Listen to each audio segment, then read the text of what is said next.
बातमीचे प्रायोजक आहेत Iqbal fashion, बेगमपेठ market, Solapur. शहरातील मध्यवर्ती भागातील एका कार्यालयाच्या बाजूस असलेल्या जागेत लग्नाचं आमिष दाखवून अल्पवयीन मुलीवर अत्याचार करण्यात आला। यातून अल्पवयीन मुलगी 3 महिन्याची गरोदर असल्याची धक्कादायक बातमी समोर आली आहे। या प्रकरणी तरुणास अटक करण्यात आली। याबाबत पीडितेने दिलेल्या तक्रारीवरून नितीन अंबादास साळुंके राहणार सोलापूर या तरुणाविरुद्ध पोलिसात अत्याचारासह बाललैंगिक छळाचा पोक्सो गुन्हा दाखल झालाय। साधारणतः 7 जुलै 25 रोजी दुपारी 12 वाजण्याच्या सुमारास आरोपीनं अल्पवयीन मुलीशी लग्न करण्याचं आमिष दाखवून हे दुष्कृत्य केलंय। या प्रकरणी पीडितेनं तक्रार दिल्यानंतर पोलिसांनी आरोपीला 26 ऑगस्ट रोजी रात्री अटक केली। फौजदार चौडी पोलीस ठाण्यात गुन्हा नोंदवला गेला आहे। तुम्हाला पाहिजे एक उत्तम विवाह कलेक्शनचा अनुभव?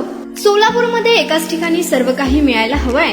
आमच्या इक्बाल फॅशन मध्ये मिळतंय तुमच्या विवाहासाठी सर्व काही। लेहंगा, साडी, मटेरियल, रेडीमेड आणि मुलांसाठी स्पेशल वेअर। प्रत्येक गोष्टीत दिली आहे खास सजावट, आकर्षक डिझाईन्स आणि दर्जा, आश्चर्यकारक डिझाईन्स आणि कस्टमायझेशन सह तुमच्या लग्नाचा दिवस खास बनवा। आणि हो, आमचं मोठं कलेक्शन तुमच्या सर्व गरजा पूर्ण करेल। आकर्षक रंग आणि स्टायलिश डिझाईन्स फक्त इक्बाल फॅशन मध्ये।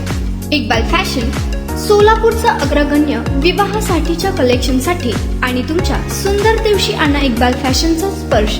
मग आताच भेट द्या इक्बाल फॅशनला।